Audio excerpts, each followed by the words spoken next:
Liyong aduna na biyahe sa pampasaherong bus nga nagtuyok sa tulo ka mga probinsya sa Davao Region. Magpabiling wala pa'y biyahe nga mugikan o pasulod sa Davao City. Doon na sa bag-ong fare matrix na ginapatuman sa buses. Anang report ni Argil Relator.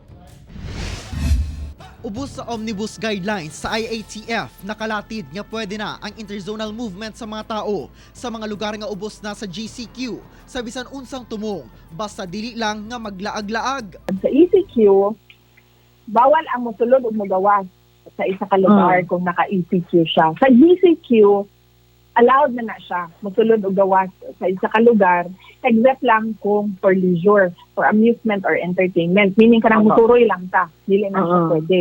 Dili na kinahanglan ang mga travel pass, letter of acceptance o mga clearance aron makabiyahe. Kini ang nahimong basihan sa LGU Davao. Apan sa karon, wala pa gihapon na patuman ang biyahe sa mga bus, pasulod o gawas sa Davao City. Sanglit. Sa karon nakik-coordinate pa mi sa mga neighboring provinces sa Davao City, no. And according sa ilaha, dili pa sila ready mo accept of passengers from Davao kay wala pa nila na-establish ang ilahang mga facility. Hinoon, ni pasalig na kuno ang ubang mga LGU nga magsugod na sila og montar sa ilang health screening facility alang sa mga pasaherong gikan sa Davao City nga mosulod sa nagadaiyang lugar sa Davao Region. Wala pa sab gihapoy biyahe ang interregional routes o mga biyahe nga sa laing rehiyon ang destinasyon.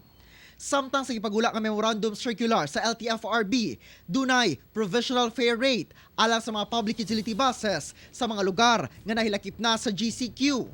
Sa non-air-conditioned units, 11 pesos ang pamasahe sa first 5 kilometers. Samtang 1 peso and 85 centavos ang dugang sa matag succeeding kilometer.